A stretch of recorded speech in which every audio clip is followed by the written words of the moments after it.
खरं तर उखाणा असतो 2 ओळींचा फक्त. खरं तर उखाणा असतो 2 ओळींचा फक्त. पण संधी चालून आली तर होईल म्हणते व्यक्त. नाव घ्या नाव घ्या नाव काय घ्यायचं, नवरोबाला शेवटी आहोत म्हणायचं.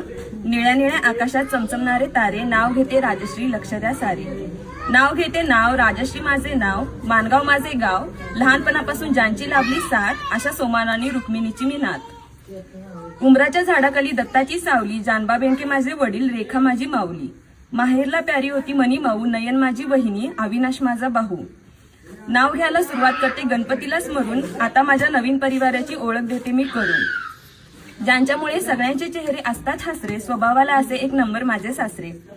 साध्या वरण भातावर साजूक तूप घालायचं, रुपाली पाटील यांना आता सासूबाई म्हणायचं.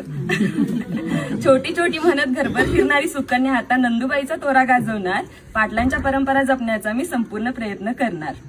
माझ्या तिन्ही सासवा जणू काही आहेत माझ्या आई, जसे आपल्याला श्री स्वामी समर्थ आणि साई. बहिणी समान आहेत माझ्या तिन्ही नंदुबाई, नाव त्यांचे आरती वर्षा आणि सुकन्या ताई. गावात होती नदी, नदीला होता तीर, दीपकदादांनी रोशनदादा माझे दीर. श्रेया साधू माझे लेख, त्यांना आवडतो खाऊ. संजीवनी आणि प्रियांका माझ्या मन मिळावू जाऊ. अशा माझ्या संसाराची गोष्ट मी देवाला सांगते आणि माझ्या संपूर्ण कुटुंबासाठी मी दीर्घायुष्य मागते. बेनकेंची लेख आता पाटलांची सून होणार, मी सगळ्यांचा मनापासून सांभाळ करणार, गुण्या गोविंदाने संसार करणार. लक्ष्मीच्या रूपाने माझ्या पायाचे ठसे उमटतील, लक्ष्मीच्या रूपाने माझ्या पायाचे ठसे उमटतील. माझी ओळख करून देते मी सौ राजश्री सूरज पाटील. जमले आहेत सारे पाटलांच्या दारात, जमले आहेत सारे पाटलांच्या दारात. सुरेशराव नाव घेतलं तुमचं तर उचलून न्या घरात.